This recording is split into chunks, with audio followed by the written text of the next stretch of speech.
The reading was located in the Special Collections and Archive Department on the library fifth floor. This event attracted around 80 attendees to participate. Opening the Doors, the Desegregation of the University of Alabama, and the Fight for Civil Rights in Tuscaloosa is the story of three different events that occurred in Tuscaloosa, Alabama, the site of the University of Alabama. So it begins in 1956 when an African American woman named Autherine Lucy attempted to enroll. Then it jumps to 1963 when Governor Wallace stood in the schoolhouse door and prevented two other African American students from enrolling. And then the final part focuses on the civil rights movement as it occurred in the town of Tuscaloosa in the summer of 1964. Opening Doors is Hollars' second book that based on the race and civil rights issue in the South. He spent about 3 years to finish this book.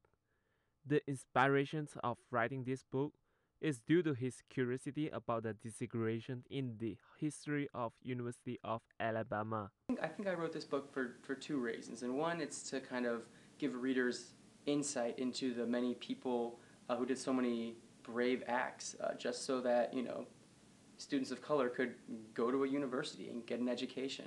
And so that's one reason I did it, is to kind of inform, but I also did it to kind of ensure that we don't forget these stories and that these people can be honored for their good works. I often ask myself, and I think all readers have to ask themselves, what would I have done if I were there? I think especially allowing students, modern students, to really ask themselves these hard questions, even if they are hypothetical, what might I have done, really encourages that kind of intellectual thought that might encourage and change their own future behaviors. Just because the book centers on a small southern town, Tuscaloosa, Alabama, I still think it really resonates with anyone, anywhere, and in particular, university students on a university campus. My hope is that the book influences any reader. Anyone who's ever stepped foot on a college campus knows how lucky, that person is to have the opportunity to get this education. But I think these days, coming to class is sort of hard enough for some students. But for students like Autherine Lucy, the stakes were much higher for her.